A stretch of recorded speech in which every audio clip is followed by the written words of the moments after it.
الحمد لله رب العالمين والصلاة والسلام على سيد الأنبياء وأشرف المرسلين وعلى آله وصحبه أجمعين ومن تبعهم بإحسان في كل زمان ومكان إلى يوم الدين. أما بعد فقد قال النبي صلى الله عليه وسلم: آية المنافق ثلاث: إذا حدث كذب وإذا وعد أخلف وإذا اؤتمن خان، أو كما قال صلى الله عليه وسلم. بزرگان محترم، اس سے قبل 2 جمعہ سے آپ حضرات کے سامنے منافقین کی علامتوں کا ذکر کیا جا رہا تھا، اور یہ حدیث آپ کو سنائی تھی کہ اللہ کے نبی علیہ السلام نے فرمایا ہے منافق کی 3 علامتیں، اور ایک حدیث کے اندر یہ فرمایا کہ 4 علامتیں، اور دونوں حدیثوں کو ملانے سے کل 5 علامتیں نکل آتی ہیں. ان میں سے چند علامتوں کا تذکرہ آپ کے سامنے کیا گیا. پہلی علامت جھوٹ بولنا، اس کے بارے میں تفصیلی گفتگو کی جا چکی ہے. دوسری علامت وعدہ خلافی کرنا، اس کے بارے میں بھی گفتگو ہو چکی ہے. اور تیسری علامت معاہدے کی غداری کرنا، معاہدے کی خلاف ورزی کرنا، اس کے بارے میں گزشتہ جمعہ تفصیلی گفتگو ہوئی تھی. اور آج اسی سلسلے کی ایک اور علامت کا ذکر کر رہا ہوں کہ نبی اکرم صلی اللہ علیہ وسلم نے ارشاد فرمایا: وَإِذَا اؤْتُمِنَ خَانَ. منافق کی ایک علامت یہ بھی ہے کہ اس کے پاس امانت رکھی جائے تو امانت میں خیانت کرتا ہے. اس سے معلوم ہوا کہ خیانت کرنا یہ بھی منافق کی علامت ہے. جو آدمی خیانت کرتا ہے تو گویا اس کے اندر منافقت کی ایک علامت پیدا ہو جاتی ہے. ظاہر ہے کہ منافق بہت ہی بدترین قسم کا آدمی ہوتا ہے اللہ کی نگاہ میں، اللہ کے رسول کی نگاہ میں، بلکہ دنیا والے بھی سمجھتے ہیں کہ منافقت تو بہت ہی بری بلا ہے. آدمی اندر کچھ ہو باہر کچھ اور ہو، ظاہر اور باہر میں اور اس کے اندرون میں بڑا فرق ہو، اس کو منافق کہا جاتا ہے. اللہ کے نبی علیہ السلام خیانت کو بھی منافق کی علامت قرار دے رہے ہیں. امانت کسے کہتے ہیں اور خیانت کیا ہے؟ امانت کے معنی یہ آتے ہیں کہ کسی آدمی کے پاس بھروسہ کرتے ہوئے کوئی چیز رکھنا، یہ ہے امانت. مال رکھیں، گھر رکھیں، کوئی چیز رکھیں، کوئی ذمہ داری اس کو دے، یہ سب کے سب چیزیں امانت کہلاتی ہیں. تو امانت یہ ہے کہ کسی کے سپرد کوئی کام کیا جائے اس کے بھروسے پر کہ یہ آدمی اس کام کو ٹھیک طور پر انجام دے گا، میری چیز کی حفاظت کرے گا، میرے مکان کی حفاظت کرے گا، میرے بچوں کی حفاظت کرے گا، اس ذمہ داری کی حفاظت کرے گا اور ٹھیک طور پر اس کو انجام دے گا. اس بھروسے کسی کے ذمے کوئی کام کیا جائے تو اس کو کہتے ہیں امانت. امانت کا بہت وسیع مفہوم ہے. جس طرح میں نے گزشتہ بار عرض کیا تھا، معاہدہ بہت وسیع مفہوم رکھتا ہے، اور میں نے اسی لیے آپ کے سامنے بہت ساری مثالیں عرض کی تھی معاہدے کو سمجھانے کے لیے کہ معاہدہ کیسا کیسا ہوتا ہے. اسے کہ بہت سارے لوگ جانتے ہی نہیں کہ معاہدہ کیا ہوتا ہے. میں نے مثالیں دی تھی آپ کو، اور یہ بھی بتایا تھا کہ دو آدمیوں کا آپس کے اندر کسی بھی سلسلے کا اگریمنٹ، کسی بھی سلسلے کی کوئی بات طے ہو جائے، یہاں تک کہ اگر کوئی شادی کرتا ہے تو وہ شادی بھی ایک معاہدہ ہے۔ کوئی آدمی کسی کو ملازم رکھتا ہے، اس کے ساتھ جو بات چیت کرتا ہے وہ معاہدہ ہے۔ کوئی کمپنی میں کام کرتا ہے اور کمپنی کا اور اس کا جو معاملہ ہوتا ہے وہ بھی دراصل ایک معاہدہ ہوتا ہے۔ تو اس طرح میں نے شکلیں بیان کی تھی جس سے یہ سمجھ میں آنا آسان ہو گیا کہ معاہدہ کتنا وسیع مفہوم رکھتا ہے۔ اسی طریقے پر آج کی گفتگو میں یہ عرض کرنا ہے کہ امانت جس کو کہتے ہیں وہ بھی ایک وسیع مفہوم ہے شریعت کے اندر۔ اس کے اندر کئی قسمیں آ جاتی ہیں۔ اسی کی تفصیل میں یہ عرض کروں گا کہ سب سے پہلے تو یہ سمجھیں کہ ایک امانت ہوتی ہے وہ جو اللہ سے تعلق رکھنے والی، ایک امانت وہ ہے جس کا تعلق بندوں سے ہوتا ہے، ایک وہ امانت ہے جو اللہ نے ہمارے سپرد کی ہے، اور ایک وہ امانت ہے جو بندوں نے ہم کو دی ہے۔ دونوں قسم کی امانتوں کی پاسداری ضروری ہے۔ اللہ نے قرآن میں فرمایا ان اللہ یأمرکم ان تؤدوا الامانات الی اہلہا، اللہ تعالیٰ تم کو حکم دیتے ہیں کہ امانتوں کو ان لوگوں تک پہنچا دو جن کی امانتیں، جس نے امانت رکھی ہے اس امانت کو پورا کرو، اس کی حفاظت کرو، اس کی نگرانی رکھو، اور ان لوگوں تک اس کو پہنچا دو جن کی وہ امانتیں رکھی ہوئی ہیں۔ تو اللہ نے حکم دیا ان اللہ یأمرکم ان تؤدوا الامانات الی اہلہا۔ تو سب سے پہلی تو وہ امانت ہے جو اللہ کی امانت۔ اللہ کی کیا امانت ہے؟ اللہ تعالیٰ نے بندوں کو کچھ امانتیں دی ہیں، اس کی حفاظت کرو، اس کو رکھو، اس کو ٹھیک طور پر انجام دو، اس کا لحاظ رکھو، اس میں خیانت نہ کرو۔ لہذا وہ ساری کے ساری چیزیں محفوظ طریقے پر رکھنا اور پھر اس کو انجام دینا یہ بندوں کی ذمہ داری ہے۔ اللہ نے کیا امانت دی ہے بندوں کو؟ اللہ نے سب سے پہلے تو ہم سے وعدہ لیا اور یہ کہا کہ مجھے رب مانو، میری اطاعت کرو، میری بندگی کرو۔ یہ اللہ کی طرف سے امانت، قرآن کریم کے اندر اس کا ذکر موجود ہے۔ اللہ تبارک و تعالی نے کہا اِنَّا عَرَضْنَا الْأَمَانَةَ عَلَى السَّمَاوَاتِ وَالْأَرْضِ وَالْجِبَالِ فَأَبَيْنَ أَن يَحْمِلْنَهَا وَأَشْفَقْنَ مِنْهَا وَحَمَلَهَا الْإِنسَانُ إِنَّهُ كَانَ ظَلُومًا جَهُولًا۔ بلا شبہ ہم نے امانت کو پیش کیا پہاڑوں پر، آسمانوں پر، زمینوں پر، لیکن سب کے سب ڈر گئے اور انہوں نے اس بوجھ کو، امانت کے بوجھ کو اٹھانے سے انکار کر دیا۔ وَحَمَلَهَا الْإِنسَانُ، لیکن انسان نے اس کو اٹھایا۔ تو دیکھو امانت اللہ نے رکھی اور بندے نے اس کو قبول کیا۔ اے اللہ ٹھیک ہے میں امانت رکھتا ہوں آپ کی۔ اب یہ اللہ نے امانت کیا رکھی؟ یہ اللہ کے احکامات ہیں، یہ اللہ تبارک و تعالیٰ پر ایمان لانے کی بات ہے، اللہ تبارک و تعالیٰ کے احکام پر چلنے کی بات ہے، دین اور شریعت کی بات ہے۔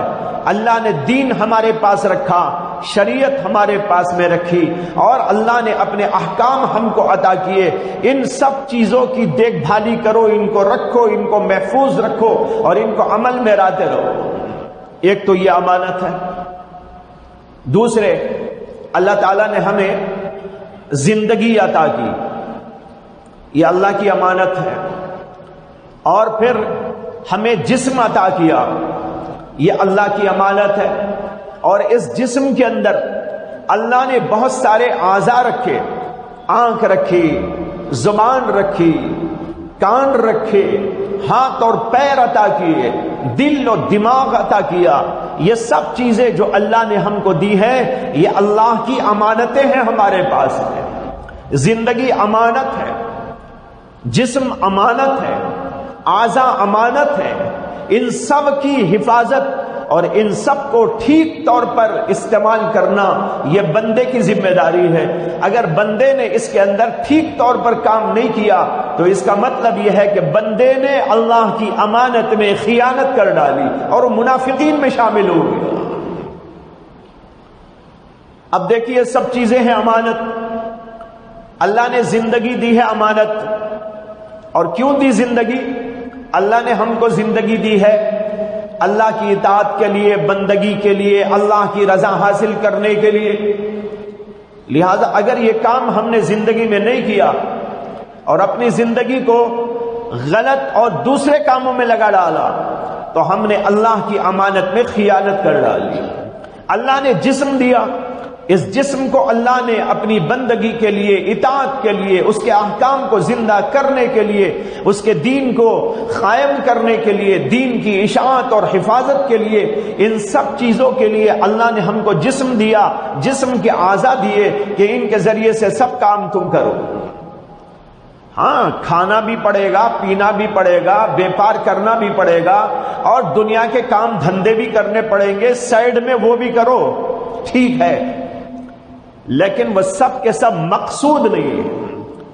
مقصود تو تمہاری زندگی کا اللہ کی عبادت، اللہ کے دین کی اشاعت، اللہ کے دین کی خدمت، اللہ کے دین کی نصرت، یہ اصل کام ہے تمہارا۔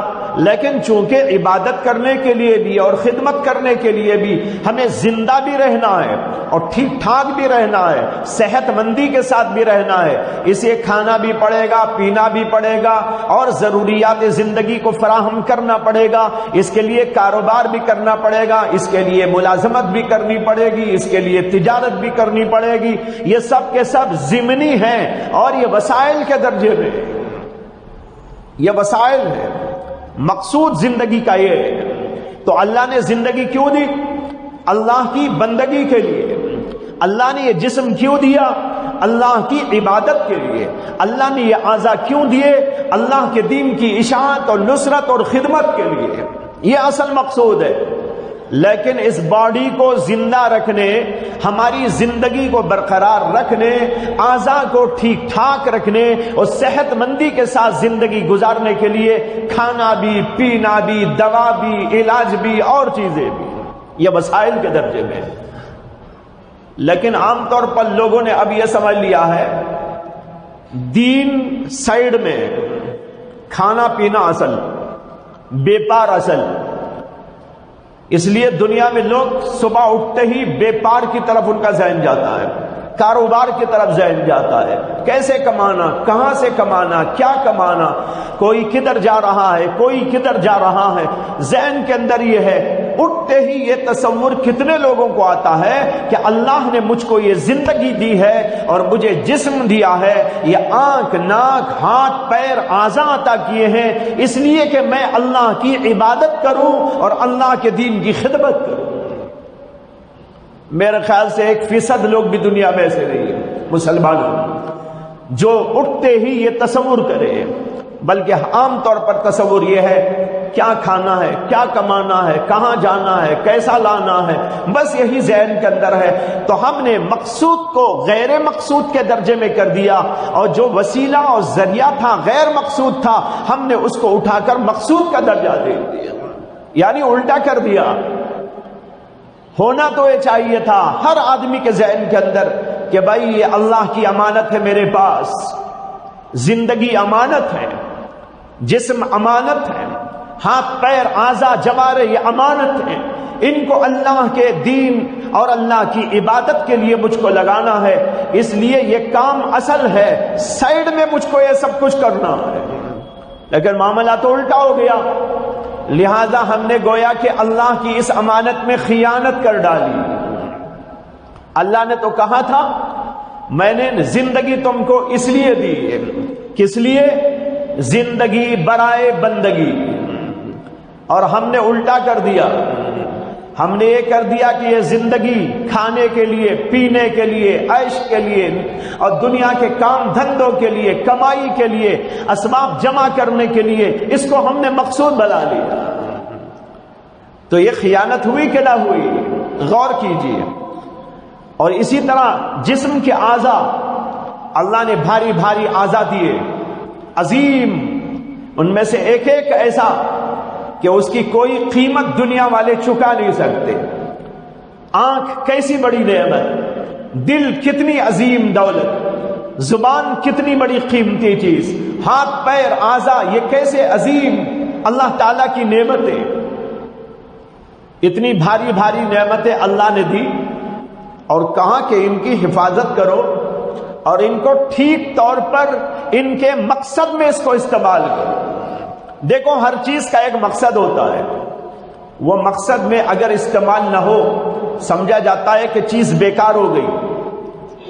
میں مثال دیتا ہوں کہ ایک آدمی مصنف، بڑا عقل مند، بڑا ادیب، بڑا پڑھا لکھا، اس نے ایک کتاب لکھی، 1000 صفحے کی کتاب لکھی، بڑی جو ہے قیمتی کتاب لکھی۔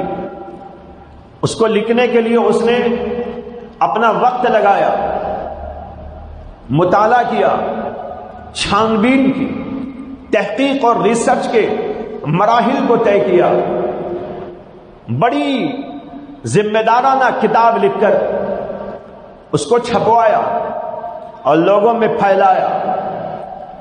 اس کو ہم نے خریدا اور اپنے ٹیبل پہ رکھا، اور جو ہے پنکھا آف ہو گیا تو ہم نے کتاب اٹھا کر پنکھا جھلنا شروع کر دیا۔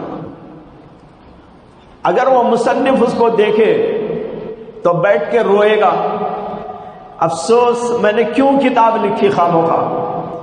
میں نے کتاب لکھی تھی پڑھنے کے لیے، علم حاصل کرنے کے لیے، ریسرچ کے لیے، تحقیق کے لیے، نئے نئے علوم پیدا کرنے کے لیے، لوگوں کے ذہنوں کو جو ہے اس سے اجاگر کرنے کے لیے، اور یہاں پر پنکھا جھلنے کے لیے استعمال ہو رہا ہے۔ لا حول ولا قوت الا باللہ۔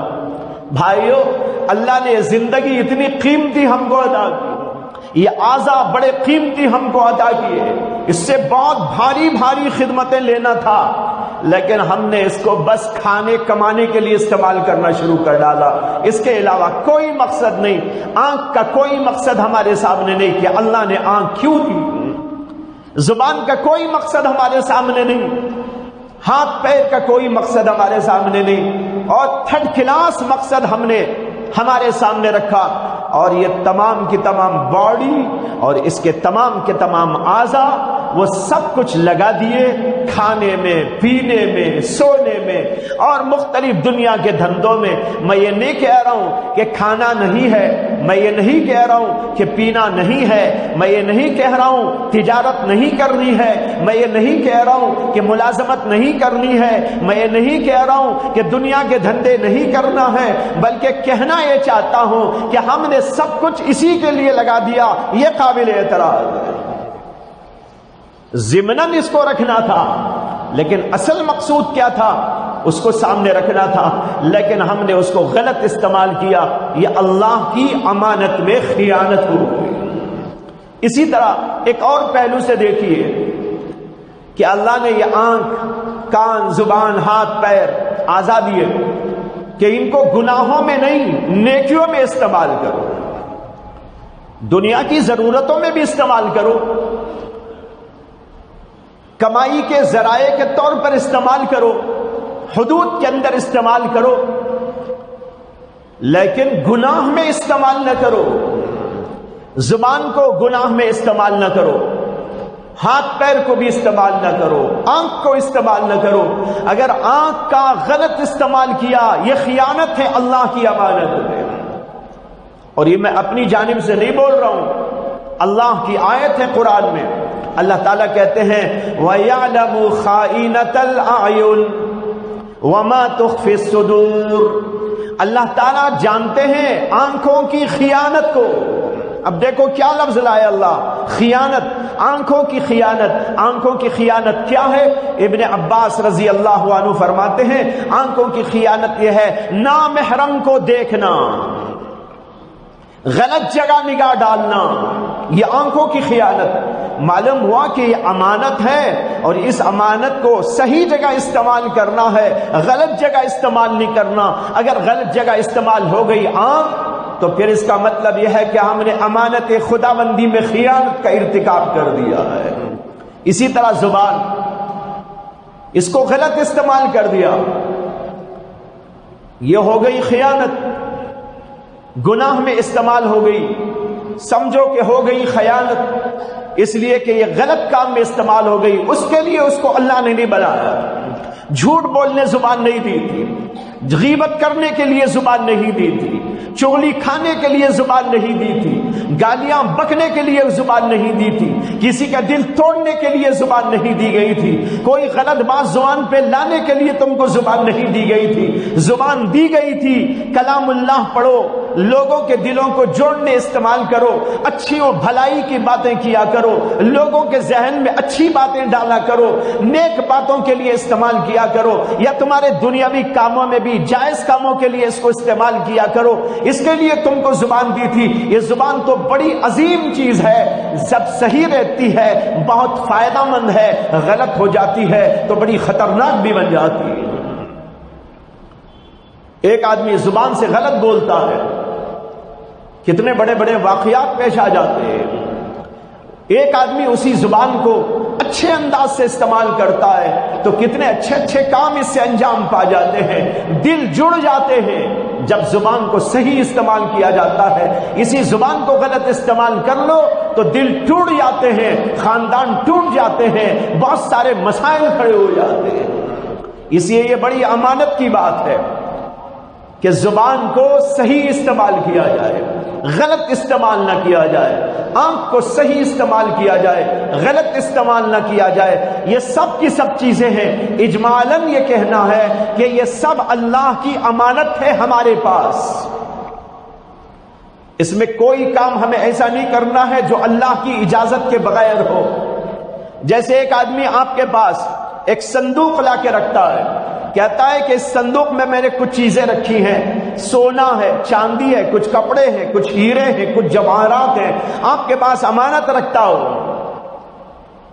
اب یہ امانت کا مطلب یہ ہے کہ اس کی حفاظت کرو، اس کی مرضی کے خلاف استعمال نہ کرو۔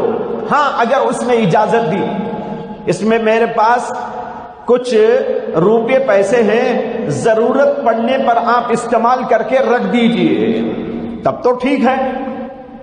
اس میں سونے کا ایک ہار ہے، اگر آپ کو کبھی ضرورت پڑ جائے پہننے کی، مرد کو نہیں عورت کو، ورنہ آدمی سوچے کہ میں بھی اٹھا کے پہن سکتا ہوں، محض کوئی کہنے لگے کہ اس میں ایک ہار ہے، وہ ہار کی کبھی ضرورت پڑے تو استعمال کر لینا، تیرے لیے نہیں تیری بیوی کے لیے استعمال کر لے، تو اب وہ اٹھا کر استعمال کر سکتا ہے۔ استعمال کیا، بیوی کو پہنایا اور اس کے بعد میں لا کے رکھ دیا، ٹھیک ہے، لیکن اگر اس نے اجازت نہیں دی تو استعمال نہیں کر سکتے۔ اسی طرح یہ سب چیزیں اللہ کی طرف سے ہمارے پاس امانت کے طور پر رکھی گئی ہیں، اس کے اندر خیانت کر نہیں سکتے۔ اگر ہم نے کوئی کام اللہ کی مرضی کے خلاف کیا، یہ سب کا سب ہو جائے گا اللہ کی مرضی کے خلاف ہونے کی وجہ سے خیانت، اور خیانت پر بڑی پوچھ ہے۔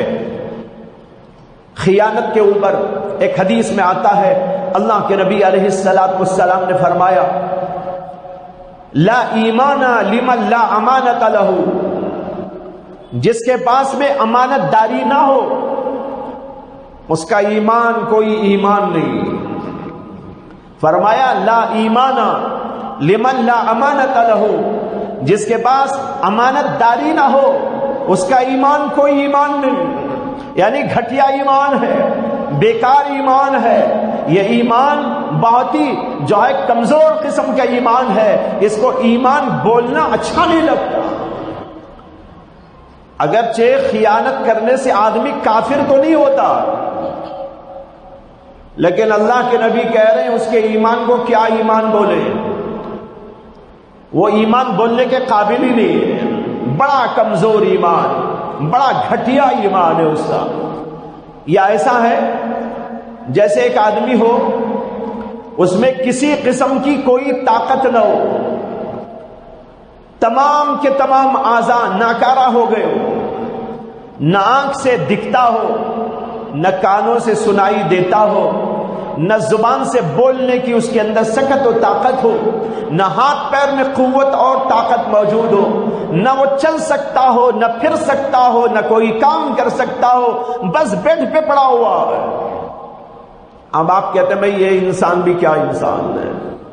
انسان تو وہ ہوتا ہے نا جو کام کرے، بازاروں کو جا سکے، خدمت کر سکے، اپنا کام بھی کر سکے، دوسروں کے لیے بھی خدمت انجام دے سکے، جس کے نہ ہاتھ ٹھیک ہے، نہ پیر ٹھیک ہے، نہ زبان سے بول سکتا ہے، نہ آنکھ سے دیکھ سکتا ہے، نہ سن سکتا ہے۔ چنانچہ بعض بیمار ایسے رہتے ہیں بیڈ پہ سال ہاں سال سے پڑے ہوئے ہیں، ان کو کھانا بھی کوئی کھلاتا ہے اور ان کو ہگانے متانے بھی کوئی آدمی کو رکھا جاتا ہے، وہ نہ اپنا پیشاب پاخانے کے لیے جا سکتا ہے، نہ خود کھا سکتا ہے، بیڈ کے اوپر پڑا ہوا ہے۔ اب آپ دیکھیے انسان زندہ تو موجود ہے لیکن اس کا زندہ رہنا اور مردہ ہو جانا دونوں برابر ہے۔ یہ زندہ کیا زندہ، مردے کی طرح کا زندہ ہے۔ اسی طرح اللہ کے نبی کہہ رہے ہیں جس آدمی میں امانت داری نہ ہو وہ ہے تو ایماندار لیکن اسے ایماندار کیا بولے، اتنا کمزور ایمان، گھٹیا ایمان۔ جیسے کہ میں نے مثال میں دی کہ وہ بیڈ پہ پڑا ہوا جو کھا سکتا نہیں، پی سکتا نہیں، پیشاب پاخانہ تک کو نہیں جا سکتا، کوئی اٹھائے گا کوئی بٹھائے گا، اسے نظر تک نہیں آتا، وہ بول نہیں سکتا، اس کی زندگی کیا اس کی موت کیا، موت اور زندگی اس کی برابر۔ اللہ کے نبی کہہ رہے ہیں اسی طرح اس کا ایمان کوئی ایمان نہیں ہے جو خیانت کا ارتکاب کرتا۔ بھائیو، یہ اللہ کی امانت کے بارے میں نے اندازے سے آپ کو کچھ باتیں بتائی، موٹی باتیں، میں نے کوئی دقیق باتیں نہیں کی، بہت موٹی باتیں۔ زندگی امانت ہے، جسم امانت ہے، ہمارے اعضاء امانت ہیں، ان سب کو ہمارے پاس رکھا گیا۔ اور پھر ایک اور بات، وہ دین اللہ نے ہم کو دیا، یہ امانت ہے۔ دین پر عمل کرو، دین کی روشنی میں اپنی زندگی کو، اپنے جسم کو، اپنے اعضاء کو، ان سب چیزوں کو درست رکھو، یہ ہے اللہ کی امانت۔ یہ اللہ کی امانت کو، دین کو پورا کرتے ہوئے اپنے اعضاء کو، جسم کو، روح کو، اپنی زندگی کو اللہ کی جو ہے اطاعت میں، بندگی میں لگا دینے کا نام یہ ہے امانت داری۔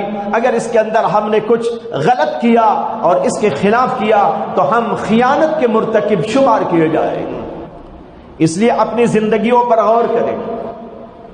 اتنی بھاری بھرکم اللہ نے ہم کو چیزیں دی، ان چیزوں کو اللہ جہاں چاہتے ہیں وہاں استعمال کرے، جہاں اللہ نہیں چاہتے وہاں ہرگز استعمال نہ کرے۔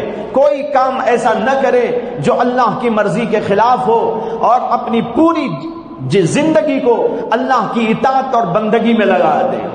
بہت سارے لوگ آج نماز نہیں پڑھتے۔ نماز سب سے زیادہ اہم عبادت۔ جسم اللہ نے دیا، زندگی اللہ نے دی، کیوں؟ اللہ کہتے میری بندگی کے لیے تم کو میں نے پیدا کیا ہے۔ وَمَا خَلَقْتُ الْجِنَّ وَالْإِنسَ إِلَّا لِيَعْبُدُونَ، میں نے جنات کو اور انسانوں کو، ان دونوں مخلوقات کو صرف اور صرف اسی لیے پیدا کیا ہے۔ کس کے لیے؟ لِيَعْبُدُونَ، تاکہ میری بندگی کرے، نماز پڑھے، وقت پر نماز۔ اللہ نے نماز بھی 24 گھنٹے نہیں رکھ دی ہے۔ اگر ایسا کرتے تو اللہ کو حق تو تھا، وہ چاہتے تو کہہ سکتے تھے زندگی میں نے تجھ کو دی ہے، تیرے باپ نے تجھ کو نہیں دی ہے، تیری ماں نے تجھ کو نہیں دی ہے، دنیا کی سائنس نے تجھ کو نہیں دی ہے، کسی ڈاکٹر نے تجھ کو نہیں دیا ہے، کوئی مخلوق نے تجھ کو نہیں دیا ہے، زندگی تو میں نے تجھ کو دی۔ ایک آدمی کی روح قبض ہو جائے، ساری دنیا کے ڈاکٹر مل جائے، کیا اس کی روح کو واپس لا سکتے ہیں؟ سائنس کام کر سکتی ہے؟ کوئی دنیا کی ٹیکنالوجی سے اس کو زندہ کیا جا سکتا ہے؟ ساری دنیا عاجز ہے۔ کیوں؟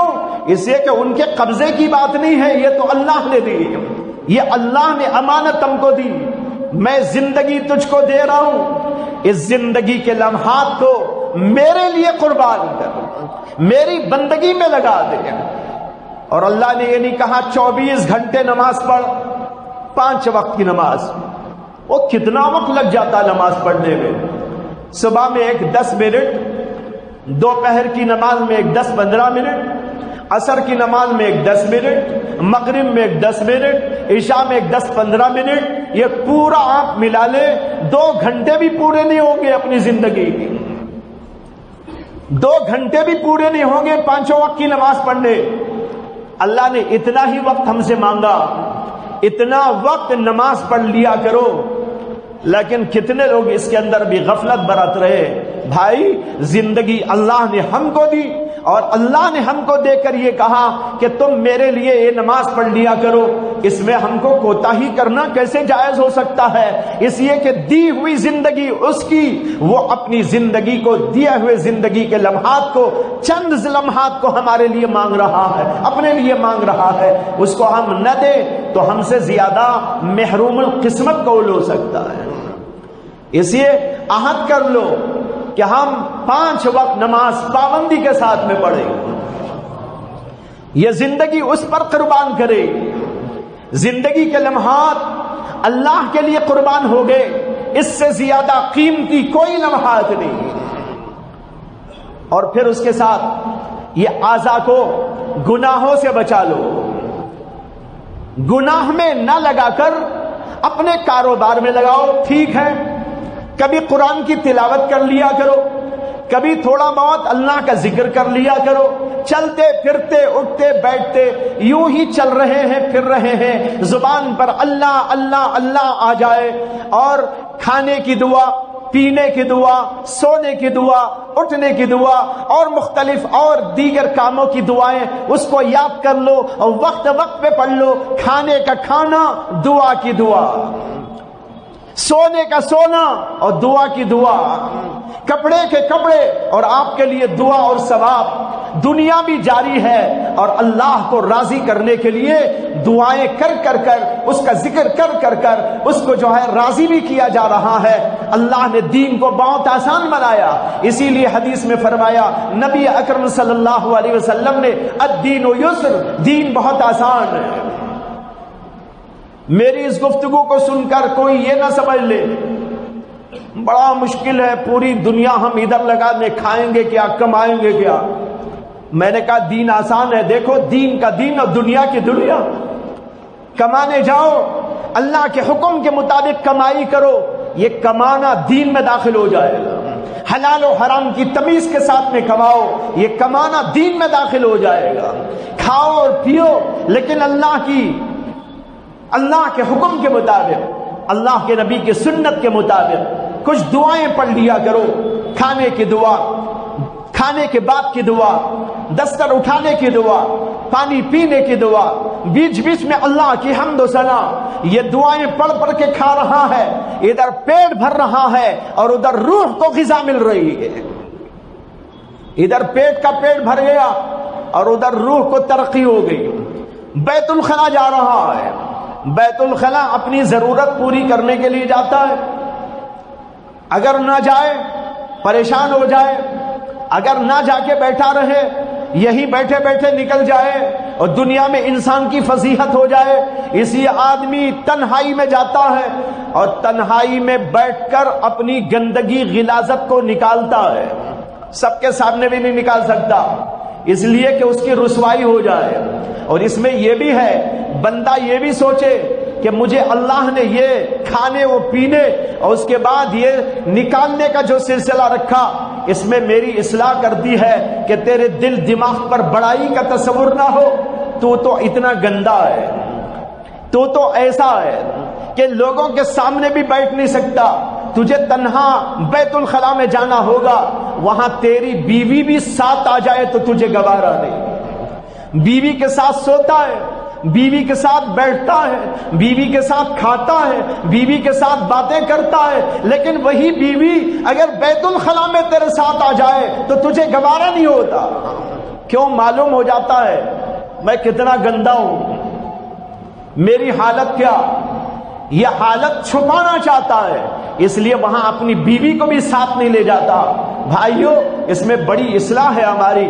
بہرحال میں بتانا چاہ رہا ہوں، ایک آدمی بیت الخلا جاتا ہے، جانے کی دعا پڑھے، سنت کے مطابق جایا کرے، پہلا قدم جو اندر رکھے وہ بایاں قدم ہو، اور جب نکالے تو بایاں قدم نکال کر باہر واپس آئے اور دعا پڑھ لیا کرے، غفرانک، اے اللہ میں معافی چاہتا ہوں، الحمدللہ الذی اذھب عنی العذا وعافانی، تمام تعریفیں اس اللہ کے لیے ہیں جس نے میرے اندر سے گندگی کو نکال ڈالا اور مجھ کو عافیت عطا فرما دی۔ اتنا پڑھتے ہی بیت الخلا کا جانا اور آنا سب کا سب اجر و ثواب کا مستحق بن جاتا ہے۔ اللہ کے فرشتے اس کے لیے ثواب لکھ دیتے ہیں۔ دیکھو، کھانا بھی عبادت بن گیا، بیت الخلا جانا بھی عبادت بن گیا، تجارت کی منڈیوں کو جانا بھی عبادت بن گیا۔ کم جب ہم شریعت کے مطابق چلتے رہیں گے۔ یہ ہے اللہ کی بندگی و اطاعت کا مفہوم پورے طور پر۔ جب یہ کریں گے تو بھائیو، دنیا بھی ملے گی، آخرت بھی ملے گی، دونوں چیزیں جمع ہو سکتی ہے۔ تو خلاصہ یہ ہے، ایک ہے اللہ کی امانت، وہ اللہ کی امانت زندگی ہے، جسم ہے یا اعضاء ہیں اور دین ہے۔ اس کو لے کر اس زندگی کو اللہ کی اطاعت و بندگی میں خرچ کرنا اور تمام اعضاء کو اس کے مطابق لگانا، گناہوں سے اپنے آپ کو بچانا، یہ ہے اللہ کی امانت کو امانت سمجھ کر معاملہ کرنا۔ اس کے خلاف کرنے پر اس کا اطلاق ہوتا ہے کہ اس آدمی نے خیانت کر ڈالی۔ اس کے بعد دوسرا ہے بندوں کی امانت، اس کے بارے میں انشاءاللہ اگلے ہفتے عرض کروں گا۔ وآخر دعوانا ان الحمدللہ رب